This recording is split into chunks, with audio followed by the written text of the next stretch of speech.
അങ്ങനെ വന്നപ്പോൾ UDF-കാർ അന്ന് അതിനെ ശക്തിയായിട്ട് എതിർത്തു. ഇപ്പോഴ് ശ്രീധരൻ്റെ ഒരു ഭാഗത്ത് വേറൊരു നിർദ്ദേശമായിട്ട് വരുന്നുണ്ട്.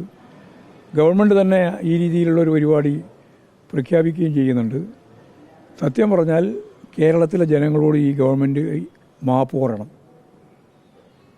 4-5 വർഷം മുമ്പ് ആരംഭിച്ച് ഫലപ്രദമായിട്ട് കേരളത്തെ ഒരു 50 വർഷക്കാലത്തിൻ്റെ വളർച്ച ചൂണ്ടിക്കാണിക്കാൻ സാധിക്കുന്ന കേരയിൽ പരിപാടിയെ ഉപേക്ഷിക്കുന്ന നിലയിലേക്ക് എത്തിച്ച സമരം നടത്തി, പ്രക്ഷോഭം നടത്തി, കല്ല് എന്ന് പറഞ്ഞിട്ട് അതെല്ലാം പ്രതീകാത്മകമായിട്ട് ഇപ്പോൾ പറഞ്ഞുകൊണ്ടിരിക്കണ്ടല്ലോ.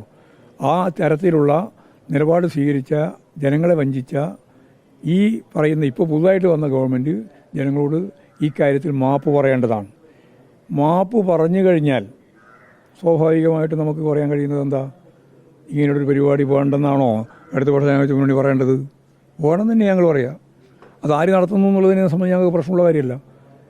കേരളത്തിൽ ഫലപ്രദമായും ഊർജ്ജസ്വലമായും ഈ വളർച്ചയെ, വികാസത്തെ ഉൾക്കൊള്ളാൻ സാധിക്കുന്ന രീതിയിൽ അതിവേഗ റെയിൽപാത അല്ലെങ്കിൽ അർദ്ധ വേഗ റെയിൽപാത ഏതായാലും അത് പ്രത്യേകമായിട്ട് തന്നെ വേണം എന്നുള്ള അഭിപ്രായമാണ് ഞങ്ങൾക്കുള്ളത്. അത് UDF-കാർ കൊണ്ടുവരുമോ എന്നുള്ളത് പറയാൻ പറ്റില്ല. കാരണം അവരെ സംബന്ധിച്ചിടത്തോളം പ്രചരണായുധമായിട്ട് മാത്രമേ അത് ഉപയോഗിക്കുകയുള്ളൂ. കാരണം അവർ വേണ്ടാന്ന് വെച്ച് സമരം നടത്തി, എന്നിട്ട് നമ്മുടെ മാധ്യമങ്ങൾ നിങ്ങളെല്ലാം അത് UDF അധികാരത്തിൽ വന്ന ഉടനെ തന്നെ അത് ഞങ്ങൾ ക്യാൻസൽ ചെയ്തു എന്ന് പറയുമ്പോൾ എന്തൊരു ആഹ്ലാദ പ്രകടനമായിരുന്നു. എന്തടിസ്ഥാനത്തിലാണ് ഈ ആഹ്ലാദ പ്രകടനം നിങ്ങളെല്ലാം പത്രത്തിലൊക്കെ കൊടുത്തത്? എന്തൊക്കെയാണ് നിങ്ങൾ എഴുതിയത്?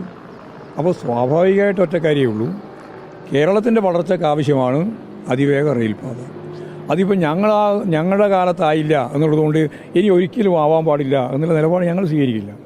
അത് സൂക്ഷ്മമായിട്ട് പരിശോധിച്ച് ആവശ്യമായ പിന്തുണ നൽകുക ചെയ്യുക. അത് പക്ഷേ നിങ്ങളാണ് പരിശോധിക്കേണ്ടത് എന്തായിരിക്കും എന്നതിൻ്റെ സ്ഥിതി എന്നൊക്കെ പരിശോധിക്കാൻ മാധ്യമ ശൃംഖലകൾക്കൊക്കെ അവകാശമുണ്ട്, അധികാരമുണ്ട്. നിങ്ങൾ ചെയ്യണം.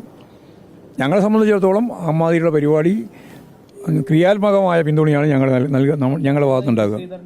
നേരിന്റെ വാർത്തകൾ നിങ്ങളുടെ വിരൽത്തുമ്പിൽ എത്താനായി സാഗ് ന്യൂസ് ചാനൽ സബ്സ്ക്രൈബ് ചെയ്തും ഷെയർ ചെയ്തും ഒരു ശരിയായ മാധ്യമ നിലപാടിനൊപ്പം നിൽക്കാൻ ഞങ്ങൾ നിങ്ങളെ ക്ഷണിക്കുന്നു.